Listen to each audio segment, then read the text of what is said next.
What's up? Silas here. I'm going to try to do a bit normal intro. I was a little lost in the first intro, but we're back on the series. This is part of the You Are What You Consume series, specifically the Dishing on Dish series, where my friend Steven, who is here, he talks to us about different restaurants he's been to, and we specifically go in and talk about the dishes, and we get the dish on the dish, so it's dishing on dish, whatever kind of name we're kind of going in this thing. And Steven, say what's up to everyone and tell us a bit about the restaurant today, which is Casa Mono Bar Hmm. and Bar Jamon. I want to say Jamon, but Hamon. yeah. Sure. Okay, All so right. tell us about.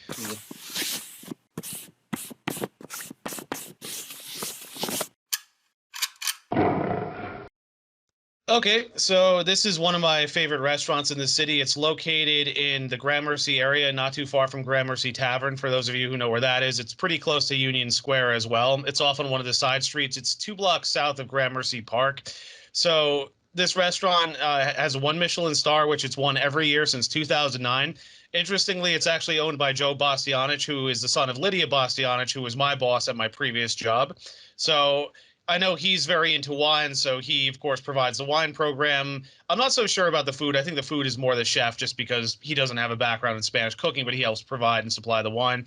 Bar Hamon is basically the sister restaurant. It's attached to it, and it's sort of a similar menu. It's a little more limited, but same kind of items. I wanted to give a shout out to my friend James Dillman, who is a sommelier there. So James and I work together at a place called Batello in Jersey City. That's across the water from the World Trade Center. We were both food runners slash servers. So people gave me a lot of credit for moving up, becoming a manager after. He became a sommelier at this place, and he's been there for the last few years. So to go from a food server runner to a sommelier at a one Michelin star place is pretty good progress. And he's been very good about taking care of me when I come in. Unfortunately, James got injured recently. I wished him well. Hopefully, he'll be recovered soon. Something happened with his wrist, but I always tell him when I'm there, even if he's not, and the staff takes care of me in his absence.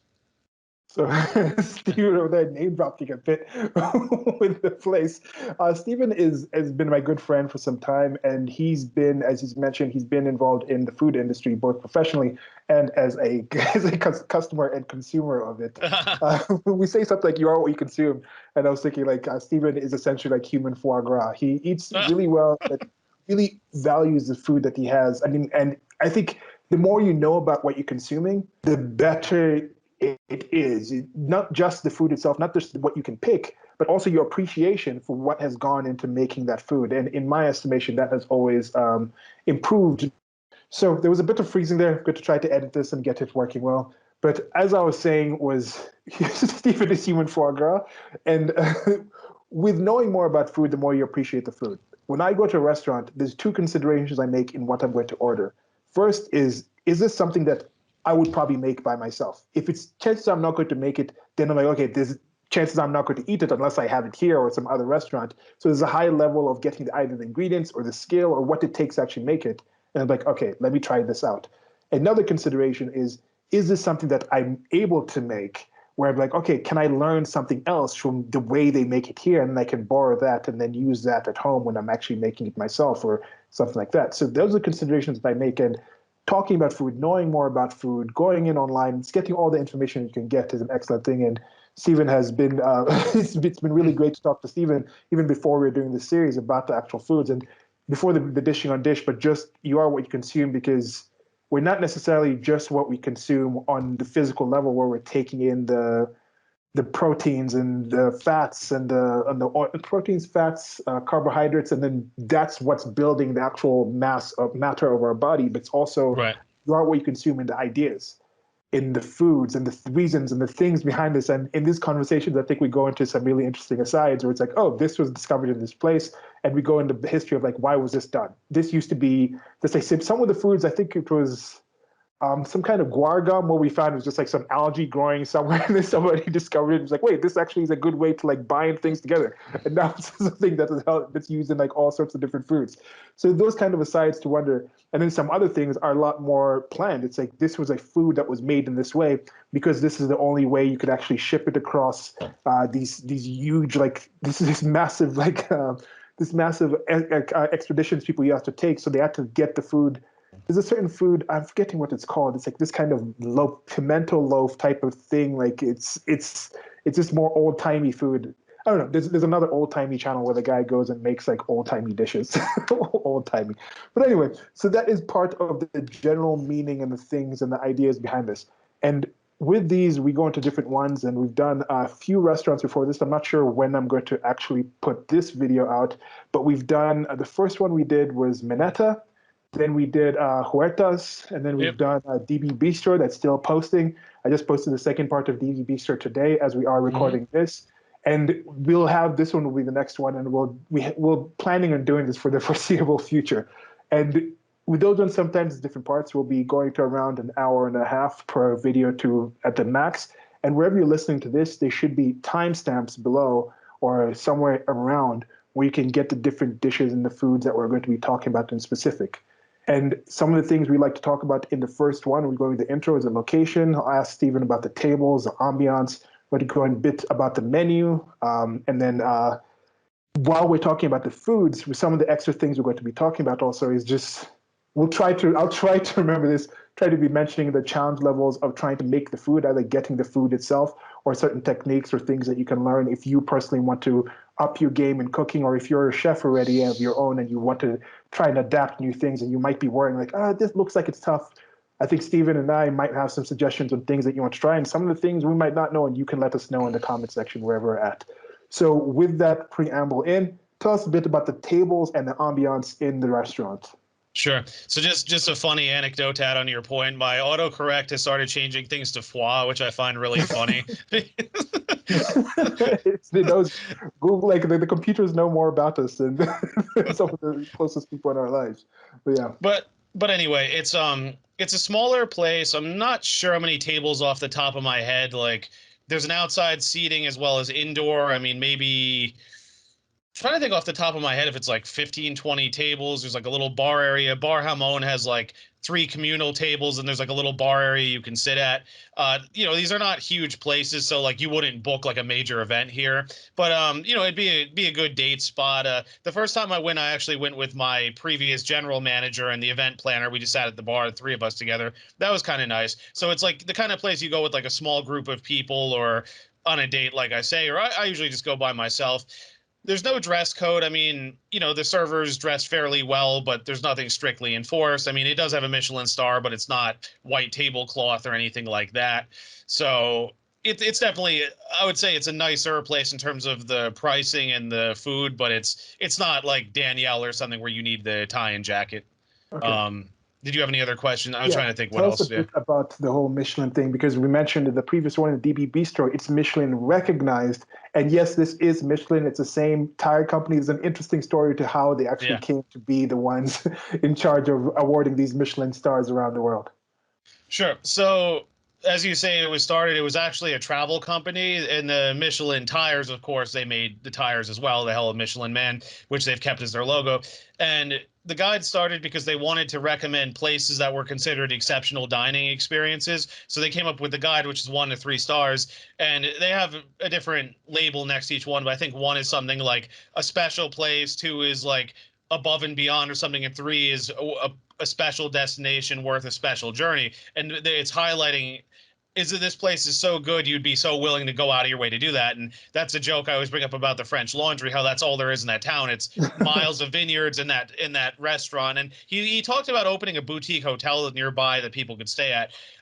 Originally, of course, it started in France. One of the criticisms is it's biased towards French places, but at this point, I mean, they pretty much review everyone. I mean, one of the 3 Michelin star places here is Masa, the sushi place. This place is Spanish. It has 1 star. I worked at an Austrian place that had 1 star. I think they said the first person outside of France actually to get 3 stars was Austrian, which is kind of interesting. And Thomas Keller is the only American chef to get 2 restaurants that each have 3 Michelin stars. Though, I mean, the French have done that as well. Like Joël Robuchon, when he died, I think he had like 27 Michelin stars in total or something.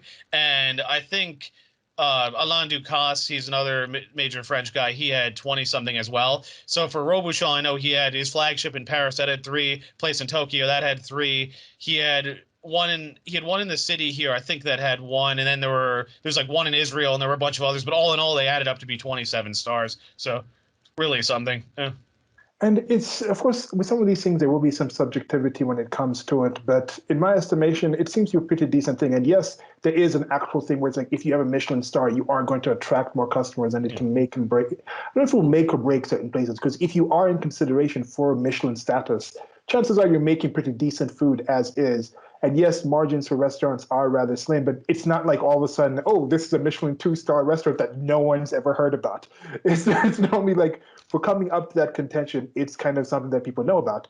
And then people in the industry will be able to know, the people in the know and the food things, there's other competitive things out there, will be able to know, like, okay, for whatever reason, there might be some own politics inside the Michelin board that's not awarding this restaurant, but they can tell what the general things make certain restaurants be Michelin. So there could be other people who say that might not have made it on the Michelin board yet, but it's still up there. It's still comparative because if you know food, there is a difference. And I think could be some bias. I was born in France. Could have some bias to the French in this sense.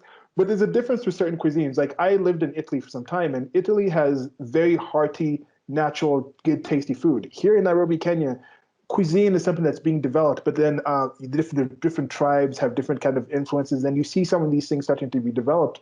And part of my cooking is influenced from living in a house with a mother who cooks on a regular basis, and I'm in the kitchen with her since like my young time. So I'll start fusing some of those things in there. But there's a difference, I think, with this hearty, natural, good tasting food, and when you get into the Michelin, which is more of the art form, and certain cuisines are more there's more that goes into it that's more extra. It's not just done simply just to get a certain taste, but there's something else that they're going for in that sense. I think there's some situations where if you take a photograph of something and it's high def and you're getting exact depiction of what that is, that's different than doing like an oil painting from a certain angle and certain light and trying to capture something else. So I think there is that kind of aspect that, if correct me if I'm wrong, that I think with Michelin stars, they try to look into, is there an extra artistic level going into this rather than just being like, this is like the salt to the earth food, like as natural as it used to be when somebody just happened to make it because this was the only thing around and it happened to be really tasty. And then we're serving exactly like the first person who was just like, I need to eat something and just made that and then put it on your table. That food is still great and still nutritional. Nutritious. Yeah, nutritious. That's it. But I don't think that necessarily would raise it to the level of being something artistic, being something culinary. I think in that sense. So let me elaborate a little bit on that.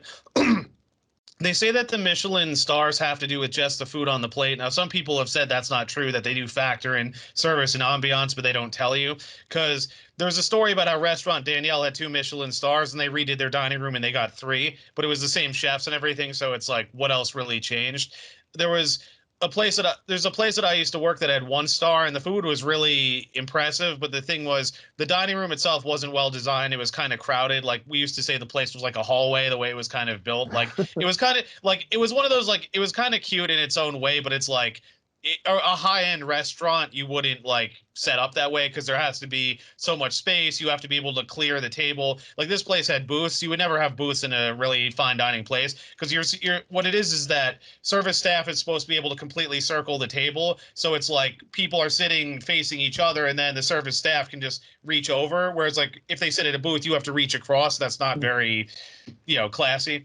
Now they say there are exceptions to this. Like, for example, there's Momofuku Ko. That's one of David Chang's places. That actually has 2 Michelin stars. And what's very interesting here is that they actually don't have a front of house staff. The cooks just serve the people directly who sit at the counter. So they say it is possible to get the 2 stars if you do something like above and beyond like that, like something that's very unique, but like is very well executed. But in general, it's like the place I used to work, it'd be very hard to get that 2nd or 3rd star if you're set up in a more casual way. So they say it's just about the food, but based on what I've seen and who I've talked to, I don't think that's really the case. Yeah, it seems like it would be suspect if it was just the food. And at the same point, if you personally want to test this out, go to one of the restaurants that you do enjoy personally and see if you can get the food carry out or somehow kind of way. And there is a difference. Or a simple thing, if you go home and you haven't been home to your mom's and your mom is one of the moms that can cook, which I think is most moms still, maybe in the next generation it might be different for certain people like Westerners. But you eat the food. Part of eating it at home, knowing it came from your mom's kitchen, is different than if she just shipped it to you. It's still good and tasty, but there is something with ambiance. I think it's I think these people who try to say, "Oh, it's just this," when, as I mentioned, this is you are what you consume, and you also consume the ambience, you consume the sounds and the way people the way the food comes out in a certain order. Like there's something else that goes into these experiences where we're constantly taking in content, taking in information, not just the food on the plate. So if you like a simple thing, if it's just the food on the plate, would it be the same if you just blended the food together? No, there'd be some difference. There's a reason there's plating. If it's just the food on the plate, do they care if you just put the pieces on the plate themselves, or do they care about the plating, the size of the plates that you use, the heat of the different? No, there's more that goes into it. I would find it shocking if it was considering nothing else. And but again, it's good to see that they're going into these other places where they're now considering, like with the Momofuku guys, there's actually a thought process between doing that. They're not doing it just out of convenience. He could have a different kind of restaurant, but he's gone into and said, okay, this kind of food works well in this kind of place with this kind of music and this kind of ambience. We're trying to get these kind of people to come in and taste these kind of tastes. So all those things I think work together. And I don't know if Michelin will be the same kind of thing as it will be in the next 20 years. Something else might come up to take its place, or they might morph and change and become more amenable to certain things. And of course, there's all these other sources where individuals, where two jokers like Stephen and I get online and talk about these restaurants and things like this. So you can find information about these other things. You don't necessarily have to just trust whoever is involved in the Michelin board. But yeah. Well, I was going to add just a few more points. So, as far as the prestige, as far as if you win a star, I think it does. From what I can tell, there will be a bump in business, at least at first. But the thing is, that doesn't carry you, because I've seen places that win a Michelin star and just fizzle out, usually for other reasons. Like it could be a combination of things of the place doesn't market itself well enough, it's not the right demographics, the food is pricey relative to the quality. There could be, there could be mismanagement, there could be other things. So having a Michelin star, obviously it's nice, but it's like it doesn't guarantee you success either, because I've seen a bunch of places with one-star close. The Okay. other thing too is, as you sort of got at, there could be politics and things, because there's a place, I'm not going to mention its name, but like it won a Michelin star. And the thing is, I worked in a place with one star and eaten in several others. Those places all blew this one out of the water, so I was kind of wondering why. But then I found out that this chef worked in some prestigious places and had some friends in like high places. So I wonder, like, did that factor in? Because the thing is, I knew people who worked at this place. I gave it 3 chances, and it wasn't bad, but I'm like, yeah, like I've had like way better stuff elsewhere. So I was kind of wondering, like, why did they win this award? And then the other thing too is it's tough to win it, but the other challenge too is also maintaining it, because once you Okay. have it, you're under scrutiny because they expect those standards. And if you lose a star, and like gaining it back is really tough, because that's the thing. It's like if it's easy to make a mistake, but then you have to really compensate it to show that you deserve it again. Places have won back stars they've lost, but it's just tough because it's like, you're under the magnifying glass after that. So Is it an annual renewal? yeah. And the critic always comes undercover, like you have no idea who they are, because they want to experience what a regular person goes through. Because if you know who they are, like, they'd probably get sent stuff or something. So they just come in and they don't say anything, and you don't know who it is. Yeah. Okay. Yeah. And what else for this? And the ones that get to 3, they normally start at 1, then like the next year they bump up, then maybe 2 or 3 years later they do some better things, they bump up, or is it? Do some places just come on and the first year they're up is jumps to 3? Well, it's interesting because a European, well, he was Austrian. He was telling me that in Europe, apparently they're stricter about that. Like they'll only bump you up 1 at a time. But in America, like 11 Madison Park had 1 star and they jumped to 3. I know Thomas Keller's places, I'm pretty sure they got 3 stars pretty early on. So I don't know if like the branch of the Michelin company treats American restaurants differently, or I don't know. I'm not sure what the reasoning behind that is. Okay. Uh, Interesting. If anyone knows, let us uh, know in the comments section. sure. I think anything else you want to say about the Michelin stuff? I think that was some good information, because I think that's something that people hear about, but not too many people actually know about the details of going into it. No, I think that's good. I mean, again, if anyone has questions or anything, we can definitely provide more info. But Is there any other comparative?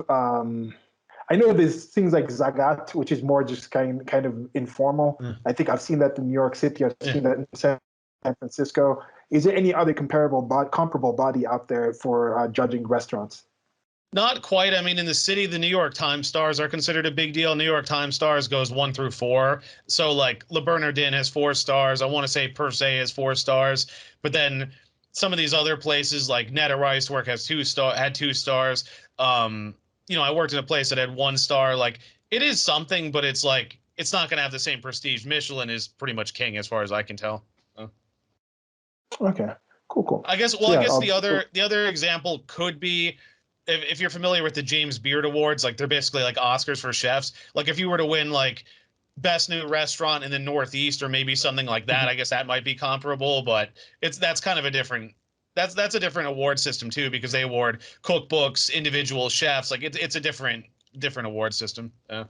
Okay. Yeah, Yeah. and speaking of, that's something we can jump to before we get into the menu. Well, I'm checking on the website. I don't see anything on the website, but do you know if there is a specific cookbook or classes available anywhere for the food here? Not that I'm aware of. No. Okay. On the website, it says here about online ordering, menu, news and press, private events, wine tastings, location and hours, and contact us. There will be a link below. And now, could you tell us a bit about the menu? And they will be on the screen. I think I'll just do a short recording of the actual menu from the website. Tell us a bit about Sure. the menu, the dishes on it, before we get into the actual full Sure. talking about. Sure. So the food here is generally Spanish themed. Now, I want to be clear, it's not pure Spanish stuff, and there's a lot of creative interpretations, which we'll get into, because there are definitely things you'll see here and you'll think, oh, that's Middle Eastern, oh, that's Indian, oh, that's Italian. So it's not pure Spanish, but in general, that's the theme. So it's like mostly Spanish with a few other things thrown in as well. Now, one criticism I have of this restaurant is the menu they show on their website and they have in person are not always up to date, which it's kind of a pet peeve of mine because it's if I look on the website and I see a dish that I really like and I go and it's not there, I get disappointed. And then the other thing with me is that sometimes I post photos after the fact. So what I do is I'll take photos and I'll go check the website, but the website's not up to date. So then I'll be like, oh, what was that? So it's not the end of the world. And I think going forward, I might start taking pictures of the menu itself. But it's one criticism I sort of have of the restaurant because I remember, I mean, when I was a manager at Netta, I remember I used to get reamed out for not updating the menu, and the menu should be up to date because again, people come in asking for things that's not there. It's kind of rude. Huh.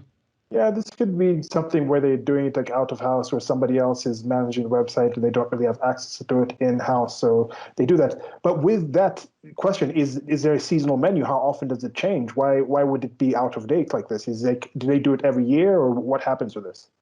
So it's interesting because I think there are certain things they keep on the menu all year. Because I remember when I came here with my boss and the other manager, I think there were a few items that I still recognize that were still here. But then there's a bunch of other things that change seasonally, like as far as certain fruit, certain vegetables. I know sometimes what they'll do is they'll keep like the protein on the dish the same, but change the stuff around it. Occasionally, they'll get rid of certain dishes entirely, put new ones on. I mean, I think it's roughly seasonal with a few staple items, but it's not like a hard and fast requirement. Yeah. Okay. Uh, Yeah, and would you consider the price range here? I'm seeing on the menu, it's saying Casa Mono, it's like 13 for some things, ensaladas here, then it goes to confit goat, it's like $25. yeah. So it seems to be not too high if it's a Michelin restaurant. So it's not exorbitant, but the portions are not huge either, as we'll see. Like for example, this foie gras dish is 29 bucks, and it's like maybe 3, 4 ounce size, whereas the ones at Huertas are like 7 bucks a piece, and they're a little smaller. So things like that. Like Huertas is one of those like I go a little more frequently because it's a lot cheaper. And like Huertas, you could obviously watch the whole video on that if you want an elaboration, but like it's cheaper and I feel value wise it's really good. This is great too, but because it's a little pricier, it's not somewhere I would go up like, I go maybe like once every few weeks. I also want to say here, we're not getting into wines here, but out of the place that I've been recently, this probably has my favorite wine selection. Like a lot of really, it's stuff that's out of the ordinary, but like works really well. If you check my social media, I've posted the wines that I've tried with each food, like stuff that I don't see typically, and like stuff that's like really unique, but works very well with the food. So I'll give them a lot of credit. I told the sommelier, and James has been good about taking care of me with this too. So it's really nice. It's an extensive list. I think you'll see it in the video. I have been scrolling now for quite some time. It's just restaurants. I mean, it's just the wine list. I think the wine list is like 95%, 99%. It's like Yeah. above 95% of the menu. Right now, I'm seeing the most expensive thing I've seen on it so far is something in the, I think it was like 3,000 range. Let me scroll Probably, back yeah. and see if I can find it. But yeah, there's an extensive wine list. So if you are a fan of wine, you can definitely find something. Oh no, it might have been, there's a Pingus 2012 for or Pingus for 1800. There's one for 1825 with the 2008. Have I seen anything else higher than that? I think that's the highest one. 1825. That's the most amount. No, here this was it. Yeah, the Alvaro Palacios Clos Lermita of 1999, which is $3,995. Like these are the kind of things where maybe okay. I also have stopped drinking. I stopped drinking like I didn't drink that much until I didn't drink until after high school. Pretty much down to high school. It was like the Beach Week was the first time I drank. It was a mess. And then I stopped drinking almost 5 years ago now, and I might drink again in my life, but I've never really been too big on it. And with wine, it's kind of a thing where, in general, I can tell when something is bad, is cheap, but I can't go in and tell like the different notes or why something. But you can tell quality in foods and things like that. If you have a decent palate, once you've tried a range of things, you can tell even if you're not in the specifics. But I just can't imagine.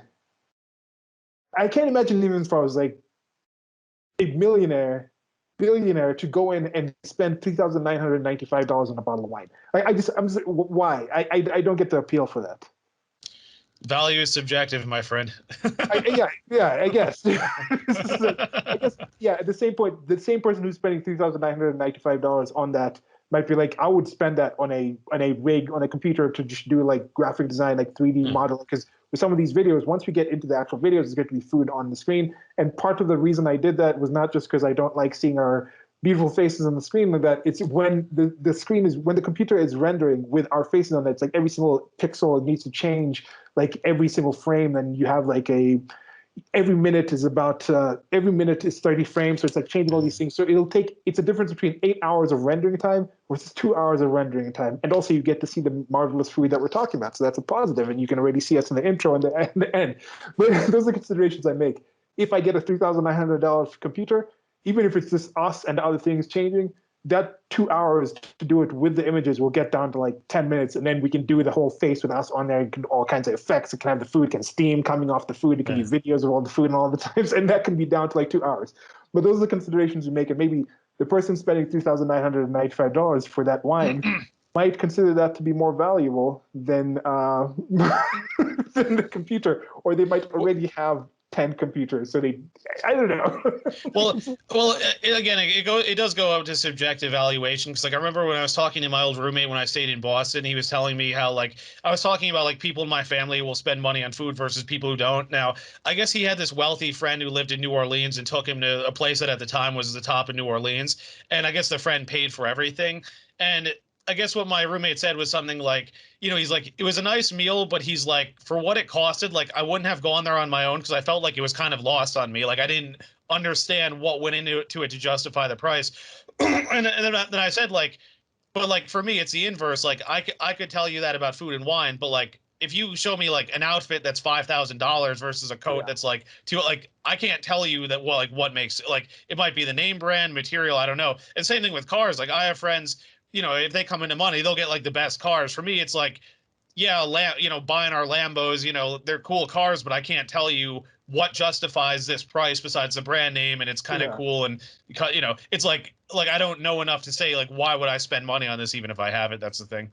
Yeah, like what are the intricate differences between driving like Bugatti Veyron and like a Lamborghini Murcielago? Like what are the actual differences? Yeah. For me, with the cars, I'm kind of like, man, also in cars, I think I might. There's something called a false hog. I remember put it on the screen. This thing is like false hog. It's this all-terrain vehicle that's just amazing. I would rather spend money and get one of those kind of things than get like a sports, get a high-end sports car. But again, yeah, you said this is different things, different people liking different things, and I think that's it. I think when it comes to we talk about the seasonal and talk about the classes, and I think it's a good time as any to actually get into the foods now and see these are the different kind of foods that would match your taste. Some of these things we might like. Some of the things might be appealing to me. Some of the things are going to be. Is there foie gras in this one this time? Yes, there is. Okay, and it's going to be foie gras. So Stephen, the horrible human being that he is, who enjoys the torture of animals and feeds feeds on that, tell us. But let's get into the food now, if you're ready, Sure. right?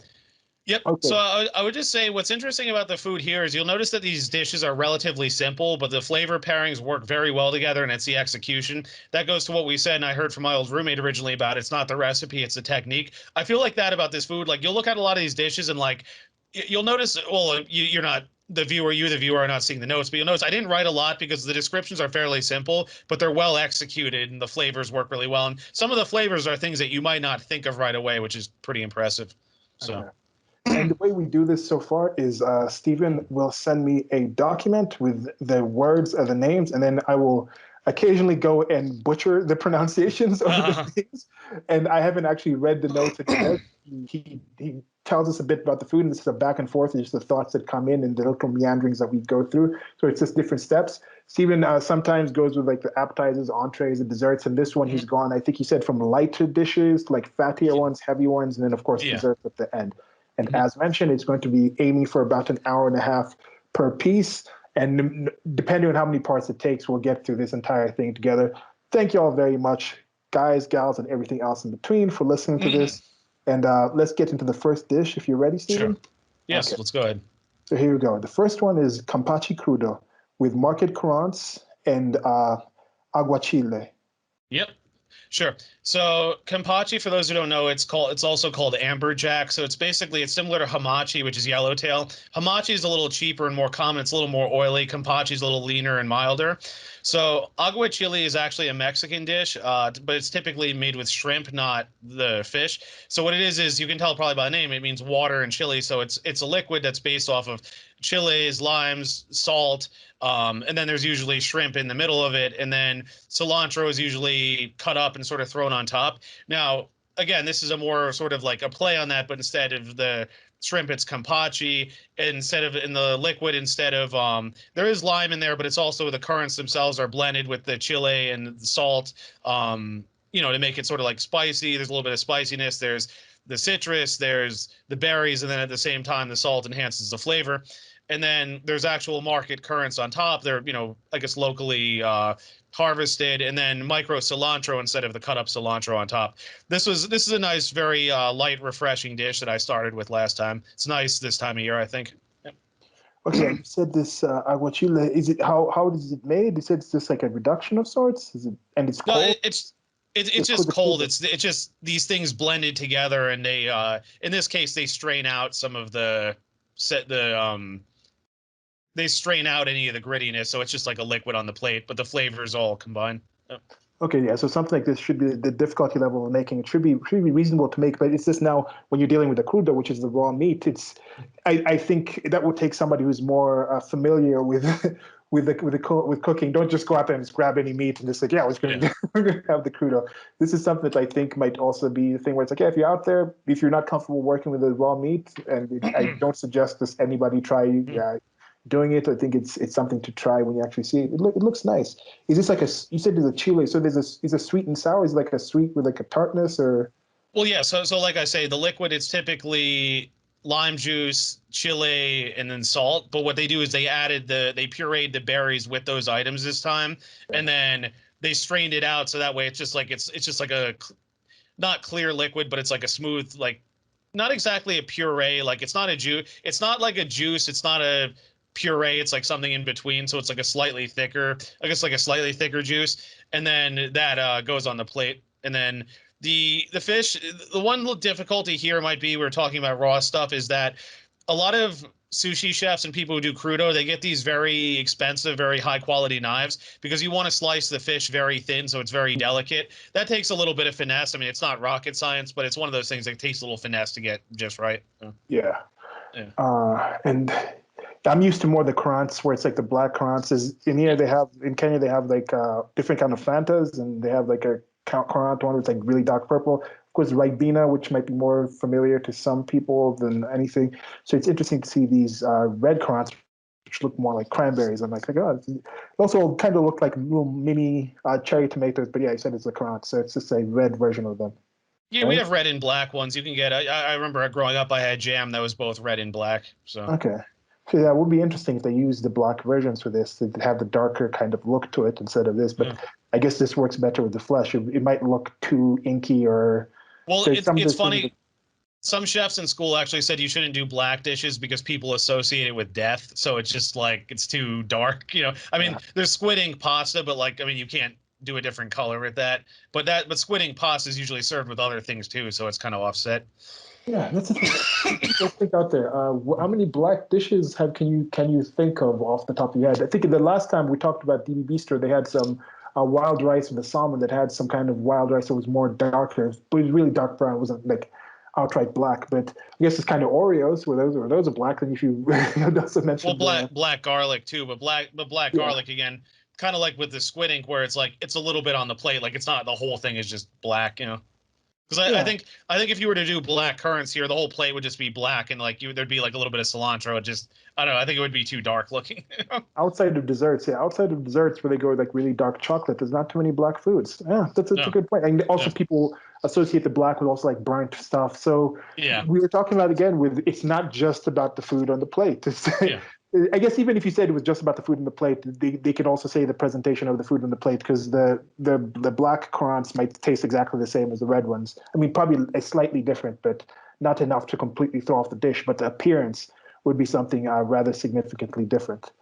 I think you and I talked about it before, but also the whole evolutionary psychology thing about we want to eat ripe fruit. That's why those bright colors. So like McDonald's with the red and yellow and stuff. And I think this with the bright red, it sort of taps into that. Whereas like again, if it were black, people would just be like, I don't know, it's gothic death, whatever, whatever this thing Yeah. is. Yeah. Let us know what would you personally think for you listening. What would you think if it was black? Would you have a problem with it? Are you considering trying? I know like putting soy sauce in foods and stuff like that can kind of change some colors of things around that I don't necessarily mind that much. There's a dish that I made. I might remember to try and put it on the screen here. Okay, there was something that I did where it's kind of like ragu of sorts, where I used like eggplants.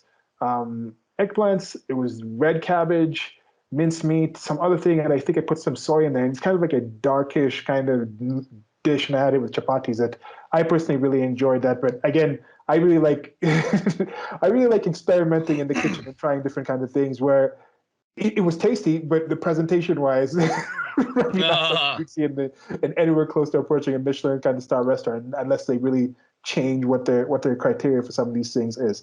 But yeah, Well, anything else because you want to say about this? as I said to you before, it was like sort of like when we were describing the food and we were trying to think of textures, and I was like, you have to make it enticing to people, and it's like something black like that. Like maybe somebody who loves black might think it's cool, but like a lot of people would just be. I think a lot of people would just say this is dark, like what, like it looks bleak or something. Whereas like the red, it's like very bright, like if you do this around Christmas time, it would look great because like the red and green. Yeah. Or you can do like a Halloween themed restaurant or like get to a partnership with like Hot Topic or something, like a Hot Topic food stand, and you can do some of those things with them. But yeah, okay. So Right. anything else? No, we can move on. Okay, on to the next one. The next one is one of my I really like cheese, but it's Yeah. one of my favorite cheeses. Yeah. Burrata with sourdough crostinis, which is Calabrian fig jam, and coppa. Sure. Yeah, I figured you'd like this dish because I know you like burrata. So it's a little hard to see, but if you look closely, you can see the fig jam, and then the burrata is sort of wedged between the coppa and the fig jam. So microgreens on top. The greens were kind of neutral tasting. I forget what they were off the top of my head. They're more presentation than flavor anyway. Burrata, for those who don't know, it's a cheese. It's from Italy, from I want to say Apulia, where some of my family is from, where it's it's cow's milk and also cream. This one is cow's milk, as far as I know. It's not buffalo mozzarella. Calabria, of course, that's like if you think of Italy, that's like the toe basically. So figs from there made into a jam. Coppa is a ham made from the neck. Copino, it means neck in Italian, so it's made from that. It's cured in salt for 2 months. It's pretty basic. It's nice, but it's not. It doesn't have a very distinct flavor like a capicola or something does. It's more like a quick sort of dry cured ham that you can serve in a pretty short time, where something like prosciutto you cure for like a year or something. It was really nice. It all works well together. It's little richness, of course, the sweetness of the figs, and then the culpa. It's salty, but it's not over the top, and a nice little. It was on the first part of the menu, so it's a nice little small bite to start. Yeah. Okay. So yeah, so this is something that you normally take in just a single bite and you just munch it down. And it's like a couple of bites. What's the Like maybe size? like three bites maybe. Yeah. I mean, you have the coppa, the sourdough crostini, the the calabrian fig jam. Is that that's a reddish stuff below, right? So there's actual Yeah. pieces of fig, Yeah. So it's fig is like dried figs. no, they're fresh figs, likely simmered with sugar and things in a rondo on the stove, and then sort of they likely. I mean, I don't know exactly how they make it, but my sense is that you probably cut up the pieces, you sort of sweat it out in a rondo, the big round pot on the stove. You put in some sugar and pectin things. It cooks down a bit, and then it cools, and then it has this consistency. So it's more jelly, but it's not crispy. No. It's there's a little bit of pectin for thickening, but the fruit is fresh, so it's So more it's like a like it's jelly kind softer. of taste. So you have like Yeah. the crispy toast, and you have like the jelly, the figs, and you have this more like like this the thin kind of I won't say like strident, but that's not it. Uh, Stringy, I guess, with the stringy kind of meat or the whatever the meaty meat, the meaty feel of the meat. So yeah, that's an interesting mix in your mouth. And of course, it's more kind of bean sprouty looking greens on there. But yeah, shrubbery. yeah. Fairly simple, nice dish though. Good appetizer. Yeah, again, this is something. If you have friends over, step up your appetizer game. It's easy to Yeah. do these little appetizers, make these kind of things. With something like this is something you can just have in your kitchen. You can do these things on the weekend. You can have them out there. You know, you have friends coming over midweek on Wednesday. Of course, you buy the meats, or you slice your meat yourself. Some really thin slicing, or you get the machine. People can get access to the machines. You can do these fig things. The way the Yeah. figs are made here, there's many different kind of fruits you can do. You can sub many different kind of fruits as that base. It doesn't have to be figs, but you just understand the general nature of figs, and then you just do the same preparation with many different kind of fruits you can do in there. And toast. People get toast. There's Yeah. this really funny meme with toast. It's like it's like toast was invented in 1820. It's like some guy invented toast in 1897, and it's like it's just this picture of this one guy. I'll try to put it up on the screen where he's just like somebody had bread, and he was like, cook it again. Yeah, I It's saw just that. Yeah. like a space. It's a funny meme. I don't know, some memes just work in ways where I don't really understand why they work, but it just works really well. So yeah. Anything else? Anything else you want to say about this? Not really. I mean, it's fairly simple. I mean, you could even take a lot of shortcuts here. Like you could buy coppa pre-sliced. You could buy fig jam. You could just buy burrata and cut it up. I mean, if you Hmm. really wanted to, you know, sort of take the lazy way out. But I mean, I think the flavor profiles work well if you wanted to serve these at like a party or something. Yeah, Yeah. it's easy. You don't just like throw out some chips Mm. and dip on a table. You can just a little extra work and a little extra effort, and you can just have stuff. Even for yourself, if you're just at Yeah. home playing games and you just want some little snack, just attempt attempt to do Uh-huh. different things out there. Sure. Okay, All right. so next one. Yep. Okay, next we have razor clams a la plancha. Or is it a la plancha or a la plancha? Plancha. A Plancha. la Yeah. plancha. Razor clams a la plancha. So another simple dish. This is an appetizer as well. So a la plancha just means grilled on a metal plate. I mean, roughly to the plancha, it's we would say grilled on a metal plate. Razor clams, for those who don't know, they're these longer, thin clams. They're named after straight razors. That's where the name comes from. So it's that longer, thinner piece of meat as opposed to the clam, the round shape. So these are interesting. They're laid down on the plancha, high temperature pretty quickly, so they get a little sear, but they're not cooked too much.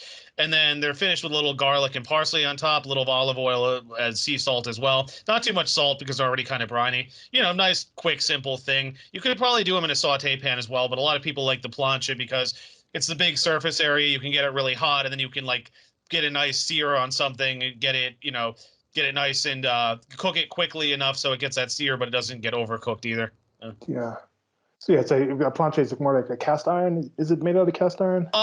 It's more stainless steel. A flat top is typically cast iron. Okay. So yeah, It's just about like how the heat is transferred and held into the thing, so it yeah, maintains the heat. So some of those things are some yeah, key things. And then, of course, this is something that I personally need to do when I'm starting to step up from just like playing around in the kitchen, getting things like simple things like food thermometers. These are things that you can invest in, and it really does make a difference.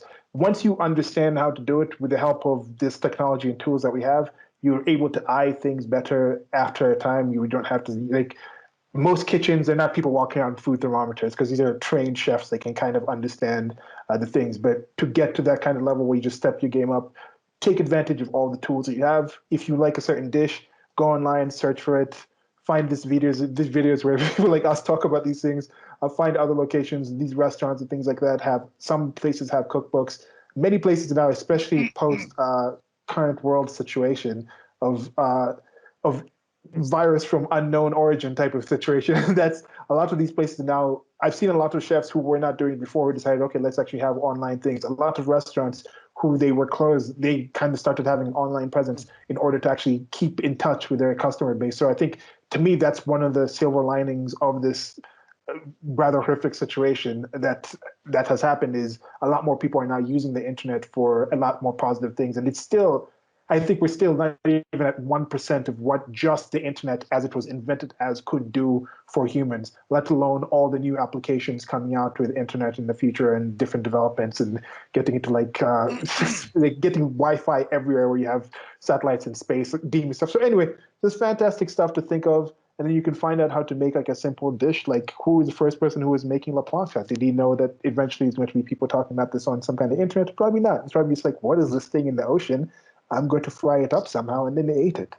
But yeah. Well, so as far as the plancha, the steel-based surface, I think you could actually get that installed in your home. I mean, it's probably a smaller version. If you work in a restaurant, they have like a big setup. Just like you think about it, there's like industrial grills versus commercial ones. Like you have a little one, but then in some of these restaurants, they have these like really big ones. You could get probably like a little plancha installed in your kitchen. Usually, the fat runs off. There's usually like a little sort of a drop where the fat can run off along the outside, and that usually drains into something. And you clean that out. I mean, I've seen people do, I mean, you can do this, you could do fish, meat, lots of different things.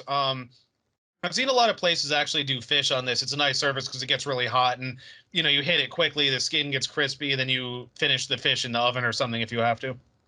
I've seen some of these things where they have those conventional kind of countertops. Even if you have a regular one where you can put something on top of the countertop, it might be dangerous to do this. Make sure if you do this, it's your system and your machine is actually designed to actually do it. Don't just do it because you heard me say it.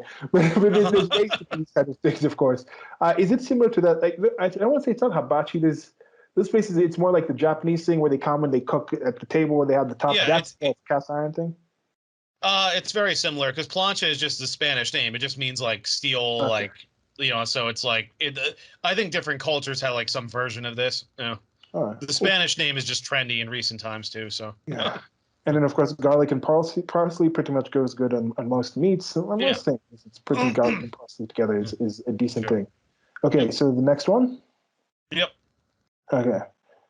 So here we go. This one is creamy eggs with sea urchin, walnuts, lime, and ancient anchovy oil. And just a quick question. This is the stuff from like inside the sea urchin, right? The kind of like Correct. umami stuff, the yellowish stuff.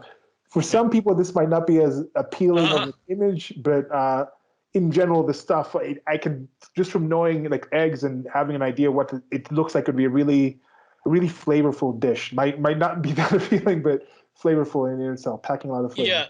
So sea urchin, or uni is the Japanese name. It's one of those like love or hate things. Like, funnily enough, generally people love or hate it. I'm actually sort of in between. Like, I like it once in a while and with certain things, but it's a very strong flavor. So it's like I know people who will eat it straight. To me, it's too much. It's just too briny.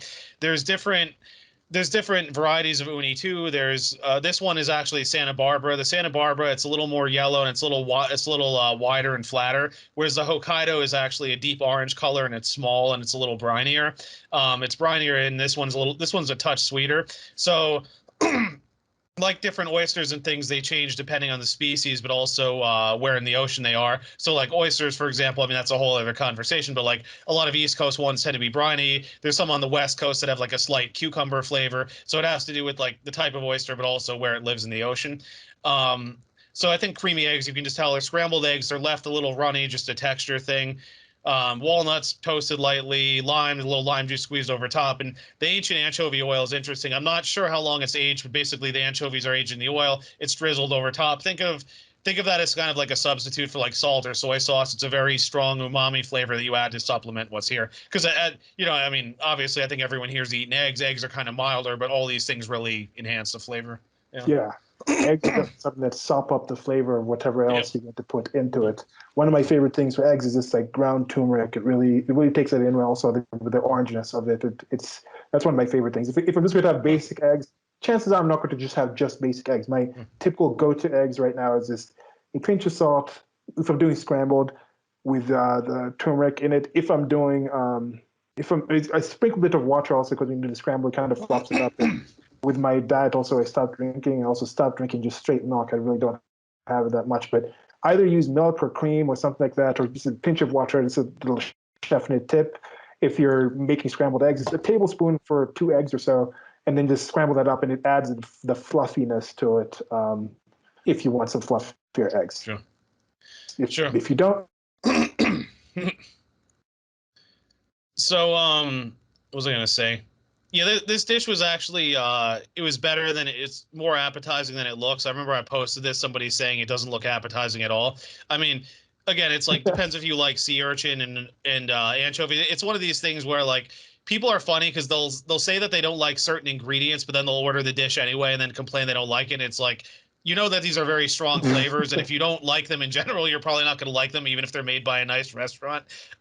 So like this was yeah, interesting because this and the first dish, the kampachi I got because me, I tend to prefer meat over fish, but like I thought like why don't I mix it up a little? I've already had the pork belly and foie gras and stuff, so why not try something different? okay. Yeah. Now with these walnuts, are these walnuts just crumbled up and added in after, or are they actually At fried the together?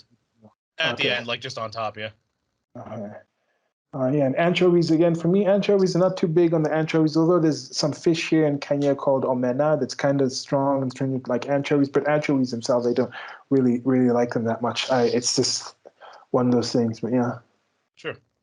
I don't know. So now we'll get this off the screen for the people that are still watching Uh, and move on to the next one. This sure. is now an interesting dish here. We have fidelos with chorizo, sea beans, and clams. Or Yeah. fideos. Fideos, yep. Sure. So it's a Spanish pasta made from unleavened dough. You can tell it's kind of similar to spaghetti. Um, the sauce on top was cheese based. Unfortunately, I didn't find out what was in it at the time. Um, sea beans are this green thing right here. The clams are sort of mixed in as well. You can't see them too well. There's one sort of peeking out on the bottom left. Chorizo is just cut up, mixed in as well. Um, Somebody I saw actually posted one. They got seared scallops swapped out for clams. That sounded pretty good. I mean, I prefer scallops to clams. Like I would have done that if I had known. It's just kind of like their pasta dish, like a little bit of olive oil in there, chorizo cut up, the clams, and then this cheese sauce on top with some chives. It's I hadn't tried this before. It's kind of nice though. Yeah. Okay. This is rather, it's like a bowl of sorts, and so you can mix it up Yeah. together. Yeah. It looks like it's overflowing, but maybe it's just the angle of the photograph. Yeah. It's well, usually they give you share plates too, so you can like scoop it out and sort of portion it accordingly. Yeah. Okay. Oh, yeah, and we didn't mention it on before. Okay, with the sea urchin stuff, I was just thinking about that. How do people discover things like the sea urchins and the clams? We're the first people to actually like find these. Like, who broke open the sea urchin and was like, "I'll eat this interior part"? It's like, who does that? With clams, I guess it's kind of open this up and you decide to fry it up. It's people living on the ocean, living on the sea coast. Sea peoples, the sea Yeah. peoples, the infamous sea peoples. But yeah, and so you said there's an actual sauce on the fideos themselves because is there? They look like they're covered in sauce, and they're not as long as spaghetti. They're kind of like half little spaghettis, right? Yeah, they're Okay. cut up into smaller pieces, yeah. Okay. Interesting. Yeah, I don't Yeah. really have much to say because it's a cheese sauce. I'm a No. fan of cheese sauce. Yeah. And the clams, yeah, I don't really have too much to say about this dish. And No. sometimes sometimes it's a pass. Yeah, I guess the noodles kind of look a bit like kind of like the udon. There's different kinds of noodles, like Yeah. buckwheat type of stuff, and of course in Japanese culture in specific, probably other cultures, but I'm just more familiar with the Japanese foods just from watching manga. Manga Hmm. is it's a common thing in manga. Just some mangas, there's mangas like Food Wars, which is just about people making all kinds of foods and things like this, and these different competitors. Like somebody eats and then like it blows off their clothes because of the flavor things. But then when they're actually cooking, they go into really deep detail about the way the foods are made, the dishes, the flavor combinations. I should send you a link to this because I think you might enjoy it being a foodie. Like they really get into really deep detail. And some of these mangakas, who are the people that write them, whenever they're doing a field, like some of these really ones who write the best stuff, they go in and research the things and know more about the things, the industry, than people like in the industry. It's really interesting how deep knowledge they dive into these things. But yeah. Sure. Yeah, and I was just gonna say, I mean, as you sort of got at, I mean, every culture has pasta of some time, and I mean, Spain being near Italy and sharing some of the same history, being part of Rome and all that, it would make sense that they would have some version of this. All right. So Yeah. the next one we have scallops with serrano pepper, green curry, Hmm. and minted cashews. Sure. Sure. So this is fairly simple dish. So you can see seared scallops, they're brown on the outside. So the the curry is based off of coconut milk with some serrano pepper mixed in. So for those who don't know curry, I mean it's big on Indian cooking, but of course there's Thai curry and there's other versions.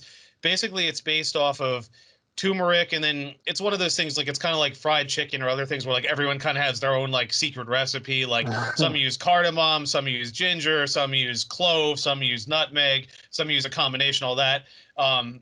Flavor profile tends to be kind of similar. I'm not sure exactly what was in this one, but I mean, if you were to go to an Indian restaurant and have curry, it would taste kind of similar to that. Okay. So serrano pepper though mixed in, that's more of a Spanish thing. Minted cashews are just, if I remember correctly, the cashews were toasted before and then tossed in oil with a little bit of mint finely cut up. You can see it sort of on the cashews, and just some micro cilantro in the middle. Yeah. Fairly simple but very nice dish. Yeah. Yeah, seem to be a fan of the micro cilantro here. Scallops are one of those things that one of the few. I mean, it's probably thinking this about several foods, but this is one of the ones I can really think. Right, it's like I wish it was bigger. Like I'm just imagining like a massive like porterhouse scallop steak, like something that size. Just like cut. I guess it's not really too different if you have many smaller pieces because you still go to cut the steak out into small. It's not like I'm going to pick up the entire steak and eat it like Yeah. like a massive thing. But I would be kind of interested to see like the biggest, like what is the biggest scallop ever? Yeah, what is the biggest scallop ever? I'll try to check and see. I feel like I saw a really big scallop somewhere, but I don't know like what the story behind that was. Yeah. Because the scallop isn't it like technically that muscle that Yeah, yeah, we mentioned that in clamps previous video. close? It's the adductor muscle that opens and closes the shell. Yeah. You can eat the rest of the scallop, including the belly, but a lot of people don't like it because it's stronger flavored. Like I know Thomas Keller has a scallop belly soup. I haven't tried scallop belly. I've had clam bellies. I mean, I know they're bigger and you have to prepare them differently, but I know a chef in school was saying he thought it was a shame that they wasted the belly and everything. It has some interesting flavor. Yeah. Okay, I'm seeing some relatively large ones here. I might try to put something up in the screen. There's one where it's like it looks like a rather massive one on the plate, unless it's like a really small person's hand. But it looks like it's taking somebody's entire palm coming to the show in Nova Scotia. Because I was thinking, I remember watching some really old Discovery Channel videos, like people diving in the ocean, and they have those massive clams that are like the size of a cow. You know those really Yeah, huge clams, the giant clams. yeah. Those have adductor muscles, but the scallops are from specific clams or from any clam. No, the scallops are a specific animal. Like Okay, they're, and but there's also I would point out too. There's ocean scallops versus bay scallops. yeah, The bay scallops are a little smaller, if I remember. Yeah. yeah. And this goes again to you are what you consume. As we've been mentioning, even the food we eat is what it consumes. It's also doing it. Plants. Plants just convert soil and sunlight into matter that we can consume. Anything else you want to say about this? No, it's pretty. Like I say, simple, pretty well executed dish though. Yeah.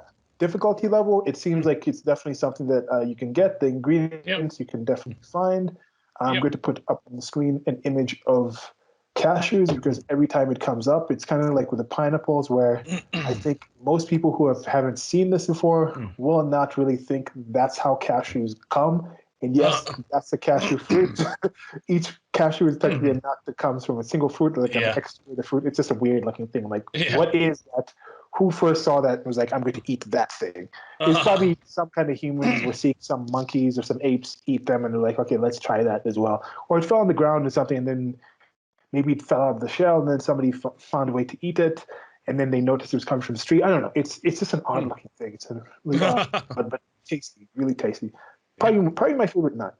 It's a cashew and coconut. I think it's up there. Well, cashew is interesting too because they say it's one of the least nutritious nuts though, which was funny because it's one of Eh, my favorite in terms of taste, but they say it does like the least for you. Like almonds are really good with like the fats, the fat content, and like they're good for your yeah. blood alkalinity and things like Uh, that. But cashews they say don't have much going on in them. Yeah, it's like macadamias. If you're doing like a keto, macadamias are probably better because you have far more fiber in the situation. Yeah, cashews are kind of just like an in the middle thing, but I like them. I really Yeah, like them. And yeah, I do it's too. Mm, uh, mm. so the next one. Yep. Okay, so we have patatas bravas. Yep.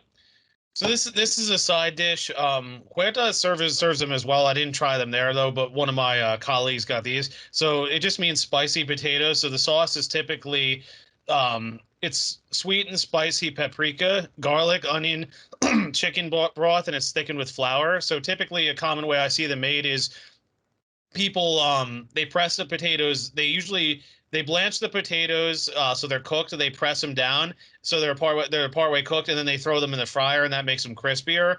And then the sauce is usually in a bowl. And what they do is to order, they fry the potatoes, throw the sauce in the bowl, toss it, and then put it on the plate, and then just a little bit of scallion last minute. Because the idea is that you want the potatoes to be kind of crispy, but you want the flavor of the sauce as well. Whereas if they sit for a while, the potatoes would get soggy. So. Hmm. Yeah, and these are kind of the things to think of when I'm making food. I prefer have people eating the fresh, depending on what I'm making. I guess some things, if you're doing like a lasagna and stuff like that, you can have it the next day and things like that. There's cold pizza type of things. But there's many dishes where it's like, okay, if I'm making food and somebody else is eating it, I used to get more annoyed if I call someone to the table and they take their time and whatnot. But I'm like, I don't care anymore. Right now, it's like I'm serving it. It's supposed to be eaten at this time. If I tell you it's ready and you take your time, whatever, shauri yako, as they say, it's like it's your Uh-huh. own in Swahili. But yeah, it's something to consider. But with some of these things, those are the things that people think of in the kitchen and when they're doing these things. And when you hear that, you're also thinking, okay, let me try to make this at home. You might not make those considerations and think, okay, there's a different steps that I need to do with like when I put something on the dish and cook it and different calculations and thoughts. And I think that's part of the differences. I think you'll see with like Michelin star restaurants, like we've been mentioning before, will have that kind of thing where there's dishes with these similar ingredients that pretty much it's just like you just make them all at once, Yeah. and the food is still very tasty. But the fact that this would take some kind of thought where okay, you have to do this in a certain way to achieve this kind of crispiness, and you put this in with the sauce that's in a particular way, and then you also add the greens at the start. Don't just put the greens in at the start, which is a rookie mistake a lot of people make. Especially when you're making certain greens, you got to understand like the stuff's going to wilt up. So with some of these things, it's like, hey, you got to actually have it there. And also with some of the whole things with leftovers, if you have this dish as a leftover, it's not going to microwave up anywhere close to what it is when you actually get the food served. If you just get a doggy bag and carry it home, it's not going to be the same thing as if you just get it fresh out the kitchen and you eat it as you have it there. So this is something that I'm thinking with what you were mentioning with the preparation of this dish. Well, thing too, what I also said about to-go items, like this is something that like you could get a to-go order and eat it, but it would lose something because it would sit in the bag and steam, Yeah. and those potatoes would lose their crispiness. And as you just mentioned, the scallions would start to turn. And I mean, you could do it, but it's like I would really recommend eating, like making it fresh and eating it then. Oh, Yeah. oh. And that's why they also have these really interesting places, which I'm suggesting now. If you're out there and if you're living in the United States of America, or probably most places listen to this in the West, you have access to certain places like is it Blue Apron? There's some Hello Fresh. That doesn't sound right. But Blue Kitchen and things like that, Blue Apron, where you can order different things in different times and they give you the direction. So there's already those helpings. And then that's one way you can bridge yourself into learning how to cook more. Instead of just buying the stuff raw, you can start getting to these places where they give you it's kind of like a Lego set. It's instead of those older Lego sets where it's just a bunch of Legos where you build whatever you want. It's those newer Lego sets where it's like, oh, you get to build the Millennium Falcon. It's like these people can only build the Millennium Falcon. So they'll give you Yeah. these things, and maybe the potatoes will come already blanched, the sauce will come already mixed, and then they'll tell you like, oh, after 5 minutes you put in the scallion. So that's something that is helpful. It's still cooking. I still that still counts to me. It Yep. still counts, and it's still in my point. I think that's something that if you have excuses that you're not you're not really comfortable using knives and all these, you don't have the tools. No, there's really very few excuses for people to be like, okay, I just can't cook, don't have the time, don't have the space, don't have the know-how. I think those excuses are slowly by and surely going out to the window. Definitely. Yep. Okay. So not much else to say. Not much else to say on that. It's just a popular side dish in Spanish food. So the next one, so this is, you said it was at Huerta, so this might be a common thing in many Spanish restaurants of a certain level when they have a certain number of dishes on the menu. So you can probably find this at a Spanish restaurant near you. Okay, so next one. Yep. We go with sweetbreads with almonds and roasted fennel, and the fennel fronds on top. Sure. So this was nice. So it's the sweetbreads are breaded and fried. There's almonds in the breading as well. Outside here, you see this is kind of like an almond. I'm not going to say it's jam exactly, but it's almonds like kind of made with some kind of like, I'm trying to think how to describe it. Like not almond salsa, not jam. It's like almonds, but it's made with like kind of like a liquid. So it's almost like spreadable, like a salsa or like a chutney or something. And then underneath here, underneath here is the roasted fennel, and then on top is just the fennel fronds, the part of the green plant on top. It's a common thing. A lot of people will cook the bulb and then serve the fronds on top because they're a little more delicate. So it's like it's a nice garnish to put on at the end, but the bulb itself is more concentrated. This was a nice springtime dish. Yep. All right. Yeah, and the sweetbreads, we've talked about this before. Why they call it sweetbreads? Why do they? So it just because the name thymus gland doesn't sound too appetizing. Okay, yeah. I mean, I'll be okay with the thymus, and then say, the thymus gland. For those who don't know that, no, that's a thyroid. They normally say is the issue with the obesity crisis. It's not your thyroid. For 99.9% of you, it's not your thyroid. It's all the delicious calories, easily gained calories that you can get, and probably, unfortunately, if you're like me, there's probably some childhood issues that you haven't dealt with. I chuckle a bit, but it's true. This is it's an epidemic and situation. We should get better. This is part of you are what you consume. We also are part of the consumption of the societal issues that we've been through that actually affects us, that also affects what we consume. And then there's a vicious cycle with all of that. So that's something to be concerned about. And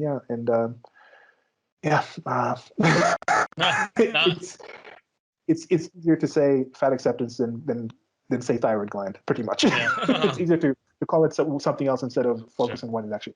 But so that's the sweetbreads. The plate looks cool, but then, and of course, this is something that, as you mentioned, is something that many people might not find. Especially, I think the Western palate has gone away from certain whole hog type of eating when they use all parts of the animal. And most places, they seem to just, if you go to a supermarket, you'll just see the basic cuts. You hardly see like a neck, maybe oxtail soup, maybe the tails are more like the most off-the-wall type of thing that you'll see. But it's normally some very basic cuts or chitlins or some pig feet, something like that. You might see those kind of things, but you hardly see the situation. Although that is expanding, because now I see just regular chain supermarkets will have an actual butcher area. And in that butcher area, it might not be in full display, but there's a good chance you could probably ask the guy. And even if it's not there on that day, it's probably a thing where you're like, oh, this is your local place and you want to try some of these things.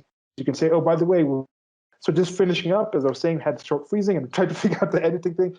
With sweetbreads, it's something you can find. If you live in a city, you can find a local butcher shop. It might not be like American places. Find these like little Latin places or this off the wall. Like I found a few when I was in New York City. And also you can find places online that can deliver different parts to you. And so anything else on this and sweetbreads? Well, what I was just going to say is it's funny because I've seen a lot of other interesting stuff in like regular grocery stores. Like I've gotten bone marrow, heart, kidneys, liver, oxtail. I haven't seen sweetbreads in a conventional grocery store. I mean, I'm wondering if it's one of those things because they've gotten more popular. I'm wondering if it's one of those things like you either have to ask for or order in advance or something. Like some of the local places, like where I'm from upstate, maybe they sell them, but they have to like work with local farmers. There's probably so many or something. That'd be my guess, but like it might be something to look into though. Yeah. And there could also be certain regulations in how you can actually, some of these things, you can't just ship them in a normal way. You have to go through certain boards and tests, or certain diets, certain food you feeding the animal are not allowed if you were going to serve the sweetbreads as boiling for consumption for humans. But a lot of these things do find their ways into like dog food, cat food, fish food, and also being fed back to other animals and things like that. Yep. All right. Okay, so moving on to the next one. This is something that we've seen before at a different place, similar kind of presentation. And we have the bone marrow with smoked trout roe, horseradish, and everything bagel. Everything bagel So spice. So this was very interesting because I had mentioned before how, I mean, I do love Minetta Tavern, but it's like a lot of places kind of do that, like the bone marrow with the shallot confit. It's nice, but it's kind of like it's become more common in recent years. But this I thought was a very creative interpretation on bone marrow because a bunch of different flavors here. You can tell it's kind of based off the everything bagel. So smoked trout roe, it tastes almost like smoked salmon or something. Horseradish grated over top, everything bagel spice. So it's the sesame seeds, garlic, all this. And then there's also some chives and raw red onion. So again, you can see it's kind of like a play on the bagel, although there's no cream cheese, but because this is so fatty, it's like that basically makes up for it. Plus with the toast, this was actually funny because I went to the place. I really wanted to try this, but they were out, and I was kind of like disappointed. But I guess somehow they got it together and were able to send me. It's typically two pieces, but they only sent me the one. But it was compliments, so it's like I can't complain. It's really a nice dish, though. I highly recommend it. It's again, it's definitely more interesting than like again, no knock on Minetta Tavern, but it's like it is cool, kind of a more creative interpretation here. Yeah. Yeah, looks like a fun little dish. Yeah. Liking that plate that it's served on. Looks kind of Yeah. like marble-ish, countertop-ish, but it's Mm-hmm. I like it. Looks like it Yeah. has some weight to it, some heavy little plate. Yep. Um, but yeah, again with the everything bagel kind of thing, where it's and I like that different take, where it's like, okay, if you like something on something else that is not inherently part of that thing is like, yeah, some of the thing where it's like the process of making something, you can do that again. But especially the everything bagel, this is just a bagel with stuff on it. So that stuff on it, what else can you take that stuff and put it on? Like, what if you put everything bagel spice in like an omelet? Could that be good? Like some scrambled eggs and you throw everything bagel spice on that. And that could be something. Well, We had talked about this in the previous one in the DB Bistro, which will be posted by the time when this gets up, talking about the different ice creams. You could probably make an everything bagel ice cream. Maybe yogurt or something like a sorbet, but you could do something like that. I don't know. There's different things you can think of to do with it that could be kind of interesting. Well, I was gonna say one of Abraham's Shabbat dinners, he actually put some of it on his challah bread. It was kind of nice. Uh, What is challah bread? it's the bread that it's a Jewish thing. It's you sort of need it. I'm trying to think. I would have to show you a picture, but it's a very like egg rich kind of dough. They typically have it on different events. I think that I'm trying to think if there is butter in there because I know they're strict about like butter with bread, but it's a really nice bread though. It works. They typically have it like the Shabbat dinner, but also I know different events and things. I know it's actually a really nice bread to make French toast out of because like the egg content and everything works well. So if you dry a bit of it out, you can do it with like cinnamon and raisins. It's kind of nice. Remember we did that in school. Okay, cool, Uh, cool. uh. Yeah. So how many different kinds of bone marrow have you had? You said you see it at many different restaurants. I shouldn't say a lot of places, but there was this place, Au Cheval. It was kind of like a higher end diner. They had bone marrow basically the way Minetta Tavern did it. I know there was a place upstate. It was kind of a similar thing as well, shallot confit. Abraham told me he went somewhere recently, same thing. So like Minetta, because it's been open since 1937. I don't know when they put it on the menu, but it was one of those things that like they or somebody else did way back, and it just kind of it became a little more popularized. But like again, it's one of those things that like if a bunch of places all do it that way, like I wouldn't be as likely to order it. Kind of like what I said about escargot, where like everybody just does garlic, butter, parsley, and I'm like, it doesn't really excite me at this point. But I thought this was a very creative interpretation. That's why I wanted to try it. Oh, Uh, oh. it's like garlic butter parsley. I don't know the way you said it. I was just remembering there was a few Super Bowls ago. There was this like there was this ad for I think an energy drink, and it was like some half monkey, half baby that was like dancing. It was like baby monkey something, and there was like so we just like there's that typical thing where they just kind of do this. And why is it? And it just seems, as we mentioned before, this seems like a simple thing. Just change that. Why just do that basic thing when you can just add something else? And yeah, but this is a high suggest in my estimation. Is this is something that I think a lot of people have access to that probably have not actually tried. And this is bone marrow. It's a very this is one of those things where I think that umami type of thing fits. And we talked about this before. It was like, what is umami? And some of these terms, Yeah. but I think something like bone marrow, the urchin type of thing. I think those are things that I think fit that whatever umami like means to in my mind. Those are the things that it evokes to me. And yeah, the marrow has a meaty, buttery kind of taste to it. That's really to me. It's one of the underrated kind of things out there. And it's also one of those unfortunate things where you're not going to get too much of it in whatever kind of thing that you get because it's in there. But I don't know, maybe now you can actually get like jars of marrow. I don't know. But I think with this, and it's part of the enjoyment of it is having it out of the bone itself. Similar to how with like seafood, yeah, you can get a bowl of just crab meat, but I think Yeah. part of eating crab is breaking the shell and digging the stuff out of it and things like that. That's, in my estimation, that's part of the experience of enjoying certain foods. Yeah. Yeah. All right. Okay. So moving on to the next one. This is the pièce de non résistance from Stephen, which is the foie gras with cinco cebollas. Cebollas? Is cebollas? Cebollas. Cebollas. Cebollas. Yeah. Sure. Cebollas. So this is really nice. I've had it twice actually. I didn't get it after that because it's like I like getting different things. I had it a while back when I first went in more recently. It was funny. Last time I was in, I remember the guy's like, "Oh yeah, I remember you getting the foie gras." I was like, "Yeah, that's kind of my thing." Anyway, it's very interesting here. So like I said, it's a little pricier than say the one at Huertas. Like the Huertas ones, it's little like 1 or 2 ounce slices for $7. This is a bigger piece, maybe about 4 ounces if I had to guess. So it's a little bigger. So it sits on top of 5 onion preparations here and also a piece of bread, which is like right under the foie. So there's pickled pearl onions. Those are the two on the left and the right.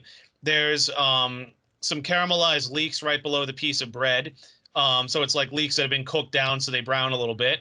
Underneath that are some onions cooked in red wine so they get that deep color and they get richer. And then below that again are more leeks, but they're prepared a little differently. They're more I'm not confit exactly, but they're prepared a little. They're not caramelized exactly. The texture is a bit different. I'm not sure how to describe it. And then on the bottom there's a broth, which I think is from what I could tell, it's probably based off caramelized onions. They probably strain the liquid off. There's some vinegar of some kind in there for acidity. It's pretty interesting, very interesting preparation. I should know the components a little better than I do, but I thought it was creative. Just 5 onion preparations. You see different things like that. Like I know Thomas Keller does a high end liver and onions, where I think he does like 4 onion preparations. So I've seen these sorts of things before. It's pretty cool. Yeah. Again, this is the thing that I think we're talking about when you go to those Michelin, the things that really put things aside, just thinking, okay, let's put these things together. Again, the preparations of those things might not be that high on the difficulty level, but something like this is something that I would order if I was a hateful human being like Steven with the foie gras. I would order this, but because I would think, yes, I might be able to prepare these onions in a different way. But for me to be sitting at home and think I'm making a dish for myself or even just a few people, and then go through the process of making all these five different preparations for onions, it's like, probably not good. Do you have a ranking of foie gras preparation servings? Like you said, this is a more interesting way that you've seen it served. Like it seems like the different ones you've brought is many different ways to serve the actual dish. Like, do you have a ranking, or where does this lay? Well, for me, it's sort of a question of creativity. Like, there's certain things that are almost cliche that, like, they work, but it's like I've had them so many times, that's why they don't excite me. This is sort of what I touched on when I was talking about wines at the beginning, how, like, if you're into wines, you realize there are certain pairings that are so common, they're almost cliche. Like there's Sauternes, the dessert wine. Typically, people pair foie gras with that. Like, that's one of those things, like, again, it works, but like I wouldn't order it because it's cliche and I've already had it multiple times. But then, like, I had champagne with foie gras. That was something different. I had Thomas Keller, actually. There's a wine from Alsace called Gewürztraminer. It's actually from Italy, but it went to France, Alsace, especially in Germany as well. It has like a mango and kind of rose overtone. And Thomas Keller actually has a foie gras recipe where he actually cooks the foie gras in that wine. So things like that that are kind of interesting. Like the flavors work well together. And like with this, because it's the different onion preparations, like, you have one that's like a little saltier, you have one that's pickled, you have the acidity on the bottom, you have the ones with red wine. So the red wine, how that works. The leeks, of course, differ from other onions. So it's like all these different flavor profiles of things that are kind of similar but unique enough, but they work well together. And I think that's really creative. Whereas again, like foie gras and like fruit puree, it's like I've had, I mean, again, it works, but it's like I've had, 10 different versions of that or whatever. It's like the French fries version where it's like, yeah, fried Yeah. potatoes are good. Yeah. I'm probably not going to turn down fried potatoes in any way you give them to me, but Yeah. it's just French fries. Well, Yeah. it's like what I was saying to you about Kuhn's All ketchup. right. Like standard ketchup, it's like blah, but then the Kuhn's ketchup, it has like fish sauce, tamarind, like a curry type spice. Like it's a really unique flavor. So something like that I would get because it's like it's something special and it's like, you know, it's really really something else. Uh, yeah, I think this is seems to be now. I'm also like thinking with the covers. This is a high ranking. I think this one and the sweetbreads one are ranking high on potential covers for this part. I don't know. It's falling down to the next one, and the next one looks like it might be up for competition on that cover as well. Yeah. The platings are really great. Like you can tell. Yeah. For those of you, I mean, like these are some of the things where, like as mentioned, like with wine, I'm not really someone who can tell, but there's something, there's a difference. You can tell there was some thought process into presenting these food. And I'm not saying like the other restaurants we've gone to are not the same. Like with the huertas, there was some interesting things, but that seemed real like quaint. Like I don't like look down on the huertas, and I'm not really like the food might still taste great. I've been to shanty restaurants, I've been to like little side places, holes in the wall where it's literally like every table is just made with like essentially driftwood, and they just like deep fry the tilapia and just get it, and it's like plastic plates and different kind of things. Like sometimes even those kind of thin, styrofoamy, plasticky type of things that you find like meats being served on in the United States of America, here like you just have them in there, and I've enjoyed meals in those kind of environments. So it's, to me, the food is still the food and the thing. But there's something that I'm really appreciating with the plating from, I think, most of the restaurants we were in it. But in this one, there's been some really interesting plates to just put the stuff up. But yeah. Well, I was gonna say it's funny how I feel like I'm gradually bringing all these people together because I go to each restaurant and I talk up the other ones, and then they're like, "Oh, I'll check it out," and then I go back and they're like, "Oh yeah, I visited that place at your suggestion, it was good," and then I go to the other place, they're like, "Oh yeah, I visited that one." So, and it was funny, but it's funny talking to the Huertas people about Casa Mono and vice versa because I was saying Huertas is definitely more casual, as you can tell by the plating, and the prices are a lot lower. But Huertas I love because the value, like it's still solid food, and like you get a good amount of it, and you don't spend that much money. Here it's a little pricier, but like the food is definitely more intricate, more involved. But again, because of that, it's like I'm not gonna go here like all the time. I go like once every few weeks. But it's like each one is sort of suitable for different occasions. Like Huertas is good if you want to like, you know, just hang out with some friends or something. Here, if you want to like go on like a nice date, you would go here or something. But it's like, you know, each one is good for different circumstances, and I would recommend each for different reasons. But it's like it's almost like I don't want to say one is better and worse because it's different things. It's like, you know, you can have a really well done burger and it's good food, but it's like you would eat at a burger joint more frequently than you would at a really high end place. And it's like, oh, in terms of overall quality, you would say the high-end place is probably better. But at the same time, it's like I don't want to discount some of the more casual places either, because if you spend a lot less money and the food's still pretty solid, I mean, that deserves credit too. Yeah. Uh, Yeah, I think so. Yeah, yeah. it's yeah. That's a tough thing when people start talking about certain things, the comparatives and things. They're like, "Oh, you're talking bad about this one." It's like, no, I'm just saying it's a different tool. It's a different kind of situation. Sometimes, if I get a cut of meat, I want to mince that meat up. Once it's minced, sometimes I want a burger. Sometimes I want like some sauce. Sometimes I want just like a meatballs. But Yeah. which is better? Is meatballs or a burger better? It Yeah. depends on the dish that you're serving. It depends on what you feel like. It depends on Yeah. the atmosphere. It depends on the thing. So if you're having it with pasta, you're probably not going to make burgers. You're going to make meatballs. Well, But it's the how same kind much of how much concept. money you're willing to spend too? Yeah, Uh, yeah, that also counts. uh, And if you want to spend $3,995 on a bottle of wine, you go to yeah. you come to Casa Mono. But yeah, so Sure. the next one. Sure. Okay, so here we have the Spanish sobrasada Yep. with That's right. honeycomb, pickled peppers, and toast. Sure. So this is a raw cured sausage from the Balearic Islands. Those are off the coast. Made with ground pork, paprika, salt, and other spices. It's kind of interesting because I had mentioned previously how chorizo, if you break it open, it oozes this deep red, which is really cool because if you cook eggs with that, it'll actually turn the eggs orange. This actually oozes orange. There's less paprika and it's not as intense, but it's still like an orange color, so that's kind of cool.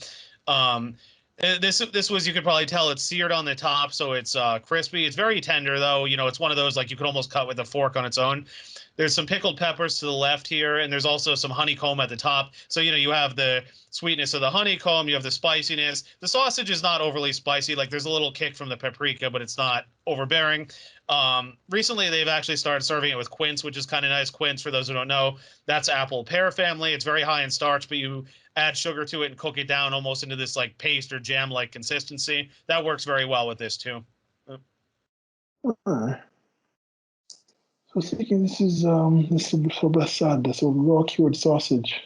So this is like it's rather thick sausage. Then they cut a section of it and then fry the sides Yeah. after it's been like boiled or something.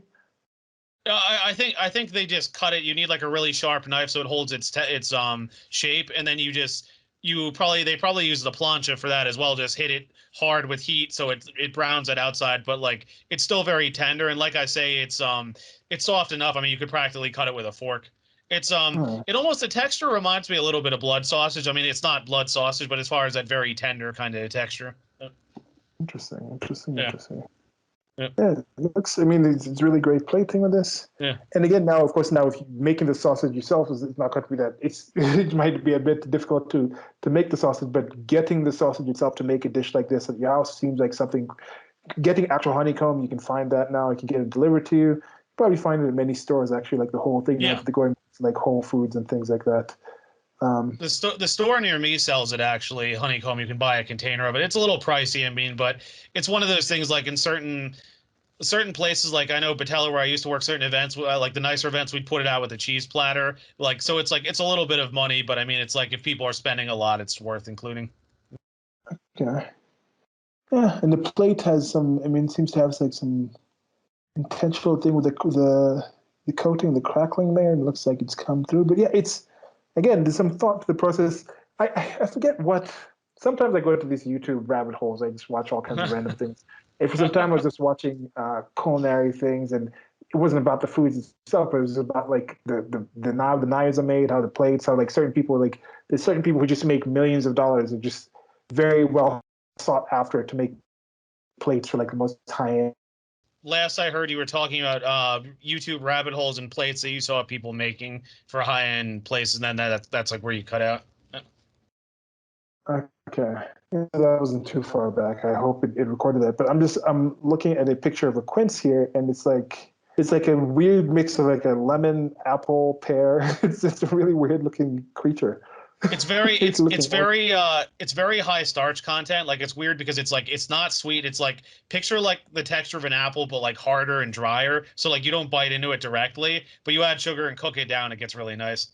yeah, because it's a similar thing with pear. Pears are more like granular Yeah. than apples. It's a weird thing. Yeah, it You does bite look like a into a mix. you bite into a quince, it's probably gonna be like the worst thing, one of the worst things you've bitten into. It's like, Oh, okay. it's like Yes, that's the sandpaper and thing. starch and ugh. How do people find these foods? How do people find and discover how to eat these certain odd dishes? I don't know. I, I wonder if they just figured out like they cooked apples and they're like, why don't we try cooking this thing and see how it turns out and it works or something, you know? Yeah, it had to be something like that. It had to be an odd thing like that. But yeah, so I think we're up to the about an hour and a half moment on this. Sure. So I think we can wind down for this part. But of course, we shall be back. We're about a third through the document, so this will probably be a three-parter, as it was Sure. with DB Bistro. Sure. And you'd mentioned that it was Restaurant Month in New York. Have you been to any other restaurants during this time? Or do you have plans of going to any other places? It's kind of funny because I really haven't been because I've been to my local spots. I've been to Minetta Tavern and like I don't know, it's like there were no real restaurant week deals that really like jumped out at me. Because when I went to Casa Mono, they gave me the restaurant week menu, but it was like their regular stuff is a lot better, and I don't mind spending the money. Minetta Tavern, same thing. No, sorry, Minetta Tavern doesn't do it. Where else is there? There's like some local places that do it, but it's just like the stuff on the menu didn't really jump out at enough of me. Like, you know, if it's cheap but it's stuff that like looks really appealing, I'd consider it. But it's like I don't know. I'd rather spend a little more money and get a good meal rather than like pick something just because it's cheap and be like, yeah, disappointing. No. Okay. Yeah. But that's for you. He's not suggesting that if you're in New York City, you don't go check out those places and restaurants. No, no, no. The places we've talked about are there. Yeah. Here, I saw on the website they had a restaurant week menu, but that was from summer 2021. So summer 2021, isn't it? Summer 21? No, what? Huh? It's saying 20th January to January 7th. That's not summer 2021. So, but we mentioned there are some issues with updating on the website. Yeah. So maybe they just haven't changed the date, and that could possibly still be the same one. Maybe this is what they use every restaurant week. Like, okay, we're just going to use the same one. And they have ensalada mono, frise, which is frise manchego, pimenton spiced marcona almonds, and then dorada, which is summer gazpacho, summer gazpacho y ensalada de frutas. So that's what they have here on the summer 2021 restaurant week. But by the time this is posted, it's not this might be we're not okay. So we're just winding down now. This is going to be the conclusion of this first part of at least two more parts in our estimation, unless we just completely just blaze through it. And knowing our wordy selves, that is highly doubtful.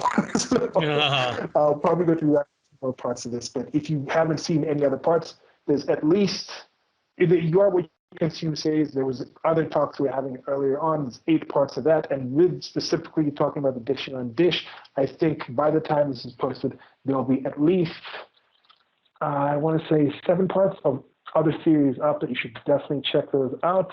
Anything else you want to say about mono or eating food stuff this series? Let us know. Yeah, not a whole lot else to say. I mean, obviously cover a few more dishes. There are quite a few desserts here as well. Probably not as many as DB Bistro, but definitely more than Huerta's. I definitely highly recommend this place. Like I say, it's the wine list to me is one of the most impressive aspects of it. It's a little pricey, like I say, but I mean, it's every once in a while. This is definitely a place I recommend. And restaurant week, I haven't really decided if there's anywhere I really want to go. Again, some of the places still aren't even open yet. I saw Virgil's, that's a barbecue place near Times Square. That's opening later this week. I keep wondering about DB Bistro, but I haven't heard anything, and their website doesn't say anything. There's nothing on the door. So, we'll see. I mean, hopefully some of these places will start to reopen soon. I mean, I hope they do, but, it's difficult to say. Yeah. So that's it. They wouldn't really consider themselves to be a tapas restaurant, though. You said it was like Spanish, but it's not like a tapas place. Like No. I mean, the plates. I would say the plates are a little smaller, but it's not a tapas. Like tapas is supposed to be like bite-sized pieces, whereas this is like these are more like small plates. Like they're a bit bigger than that, but they're not like full-size entrees either. Yeah. Tapas is. We mentioned this before. We talked about Huertas. If they could do like a tapas restaurant, it's kind of like those Japanese conveyor belt sushi places where you just have like a tapas place, but instead of sushi, it's just tapas coming around in a conveyor belt and just go in and pull them off. I think that would be kind of interesting to do. Maybe it's just like the food wouldn't lend itself to the same kind of thing, but I think some of the dishes could lend itself to that. I don't know. Yeah. All right. Yeah. So I think that's it. I'm trying to think if I have anything else that I missed. But yeah, we're trying to work on this. As mentioned, every Monday for the foreseeable future, we shall be trying to post these specific food ones, have some other conversational series or the things that we're thinking of doing on the channel here in Dying Live. I've condensed the links. It's like one link. We can find links to a lot of my other content.